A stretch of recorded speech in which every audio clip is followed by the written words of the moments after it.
This episode is sponsored by The Botanist Kitchen. The Botanist Kitchen are an incredible company that are owned by Becky and Nathan, and they are the very proud distributors of doTerra Essential Oils. And when you use a doTerra Essential Oil, you are using an oil that is pure with no contaminants, fillers or adulterations. doTerra has created an incredible essential oil. I've used essential oils for years and I have never found one as good as this. It is pure, potent, healing power in a tiny bottle, guys. And if you are a listener to this podcast, then you can head over to the website. The link is in the show notes and get your 25% off your own essential oils. Hello everyone and welcome back to another episode of She Loves Herself, the podcast. It's Monday the 9th of January 2023. If you are listening to this on Monday the 9th of January 2023. So happy new year. This is my sort of first Monday episode of 2023. I think it's probably a bit kind of naff to be saying happy new year now, right enough, but I'm going to say it anyway. Happy new year. I hope you all had a lovely restful festive period. We are still on grief season, so we have another few more episodes with incredible guests coming up for you all.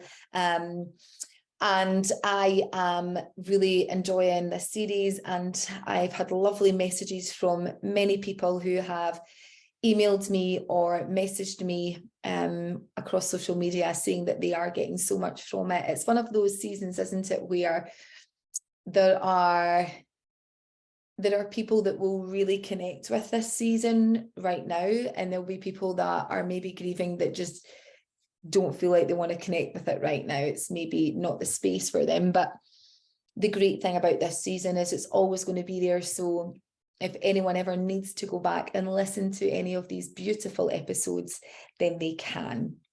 So I have received an email from someone who wanted me to talk about a number of things today regarding grief. So I am going to honour her.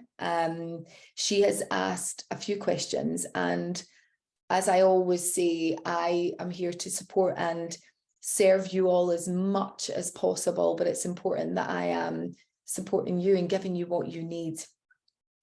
So the first thing she asked was, on hard days, how do you deal with the low mood and not letting it swamp you?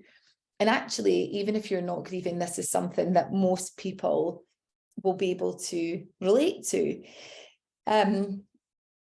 Waking up in a low mood is a habit.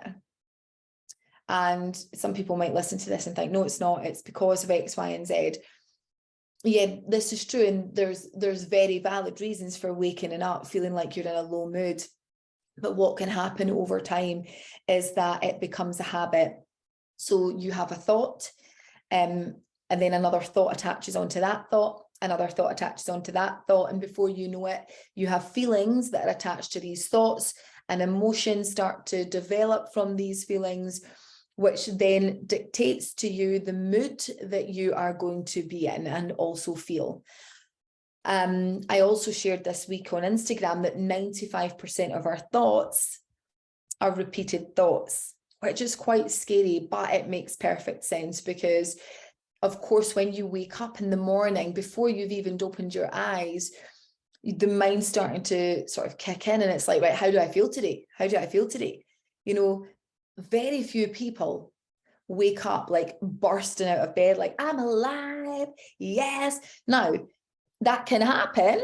I'm not saying there's no one that doesn't feel like that, but there's a hell of a lot of people that don't feel that way. So this is massively about retraining your mind, which then retrains your thoughts, which then retrain your emotions, which then retrain your energy. So all starts with a thought. And if you have a repeated thought, so 95% of us with our repeated thoughts, if they're on repeat, then chances are you're going to go to the negative. And also when you wake up, it's like you're trying to grab onto something that excites you for the day. And, you know, not often when we're getting up or our alarm is pulling us out of our sleep, or we have to work, or we have to do things that maybe we don't want to do. We're not really feeling that excited. So it's really important that you give yourself the best possible opportunity to create a healthy habit, not just when you wake up in the morning, but before you go to bed at night. And I'm going to share something that is super simple, but so many people don't do it. Get your phone on flight mode an hour before you're going to sleep. Now, that sounds so easy, and it is really easy, but as I said, people don't do it because we have a habit of grabbing our phone. And if you think about it, if you're just scrolling through your phone, you're just like feeding your mind with crap, right? And that's the last thing that's going into your mind. That's the last thing that's starting to get programmed into your subconscious for the next 7 or 8 hours of your sleep. And then when you wake up, your mind is searching for the what? The habit, for the habit that it has of going to the negative. So we need to create a healthy habit of happier feelings, happier emotions. And if you get up in the morning, don't grab your phone straight away unless you need to turn your alarm off. Start to just get up, sit up in your bed, take some deep, intentional breath. So imagine like I'm breathing clean air into my lungs, and I'm breathing out expansion, okay? And just even do that 3 or 4 times. Stretch your arms, move your body, and get out of bed. Start moving. You need to create a habit of moving before your thoughts start to kick into habits. Start moving your body, brush your teeth, hydrate. If you need to brain dump, get your journal out, start to journal. This low mood is a habit. It feels very real, but it's a habit nonetheless, and only you can change it. Switching your phone off at night, making sure that you don't check your phone first thing, make sure that you are intentional. There is so many times that I've woken up in the last so many months and thought, oh, and the very, very first sort of seconds is, oh, and then I have to change it. I have to be intentional. I have a morning routine that I am meticulous with. And, you know, sometimes I don't feel like doing it. I don't feel like jumping out of bed, but I do it because I know that I am in control of that. And I am the only one that is responsible for changing the trajectory of my day and my mood.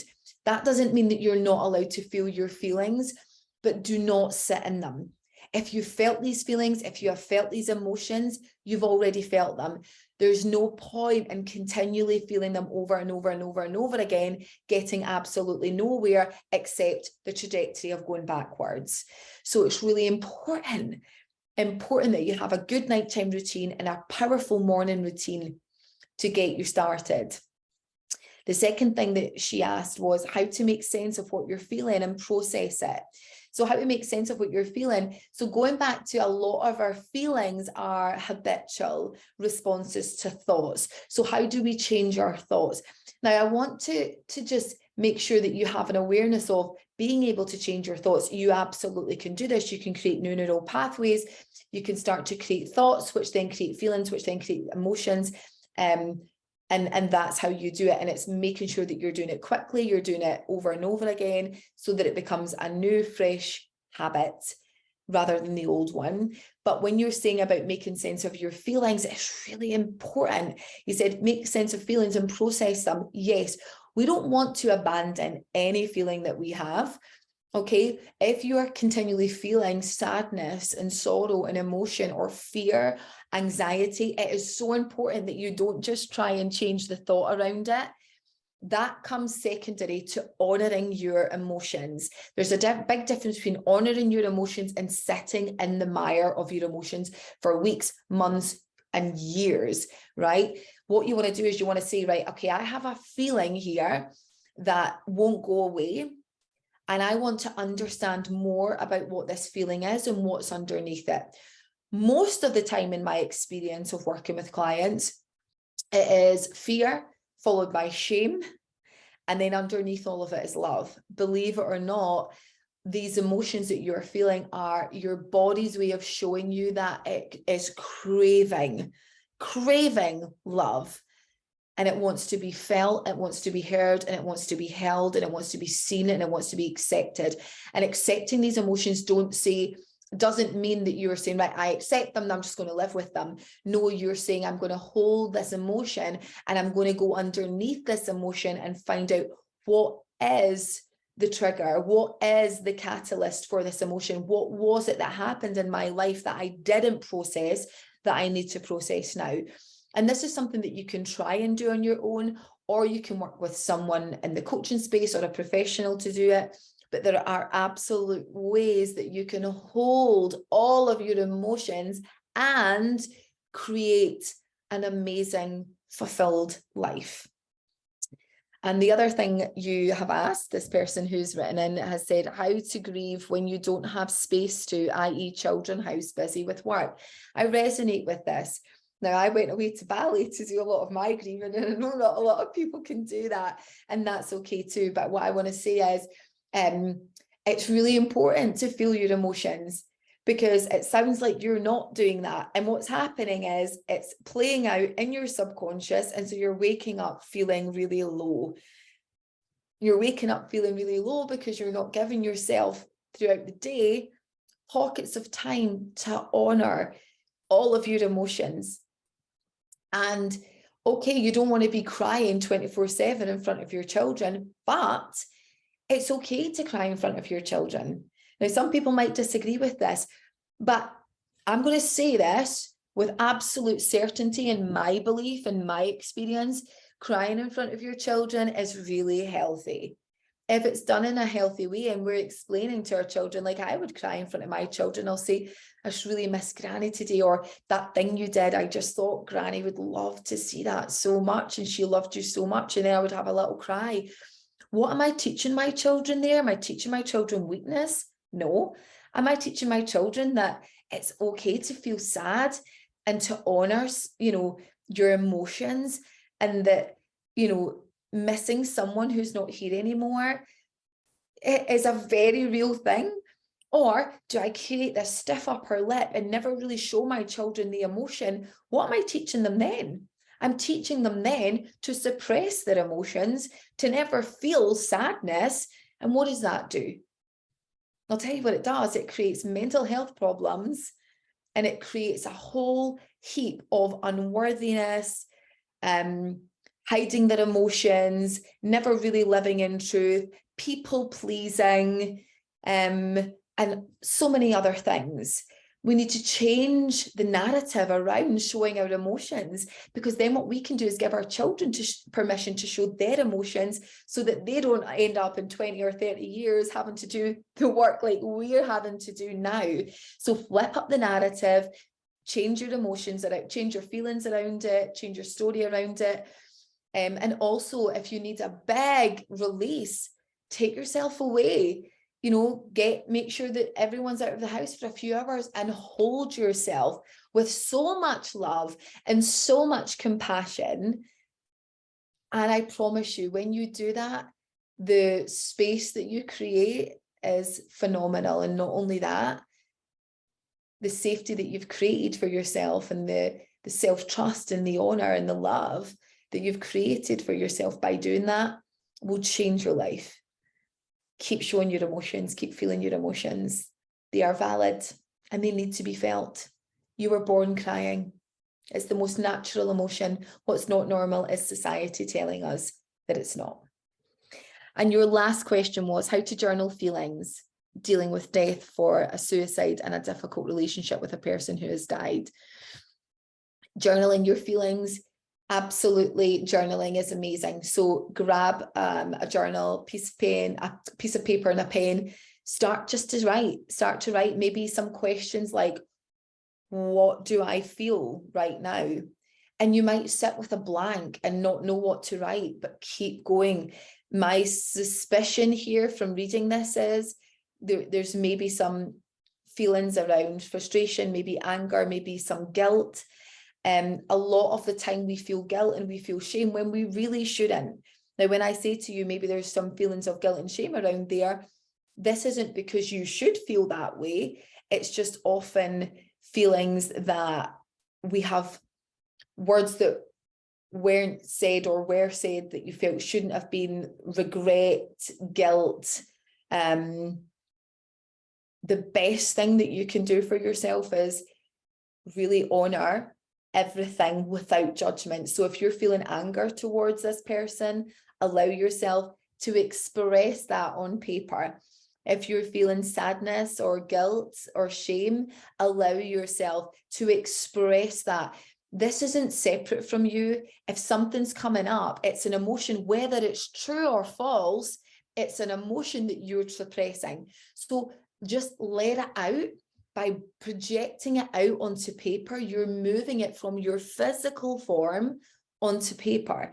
And you're just saying, right, okay, that's it. And whether it's true, not true, it doesn't really matter. It's just an emotion that you're feeling that needs to be honored, that needs to be felt, and that needs to come out onto paper, or to someone in talking therapy. You cannot take responsibility for what anyone does in their life. And it's so important that you, no matter where you're at, that you forgive yourself. And that can feel tough because we're taught to be so hard on ourselves, but self-forgiveness is a huge part of self-freedom. So if you're holding on to all of this stuff, it starts with you, and it starts with you knowing what you need to do, knowing that by feeling these things and by doing these things and by taking these action, you are one step closer to that inner peace that you probably desperately seek right now. And we all do. I hope this helps. It's difficult when I'm not with the person, but I hope I answered these as best as possible in the short space of time that we have. If there's anything else that you want support with, please drop me an email. hello@jill-ritchie.com, and I'll get you covered over the next few weeks. Thank you so much, everyone. Have a really great week. And yeah, just do the best that you can do, be the best that you can be this week, honor everything that is with you, practice gratitude, and look out for our amazing guest this Friday. Have a good one, guys. Bye-bye.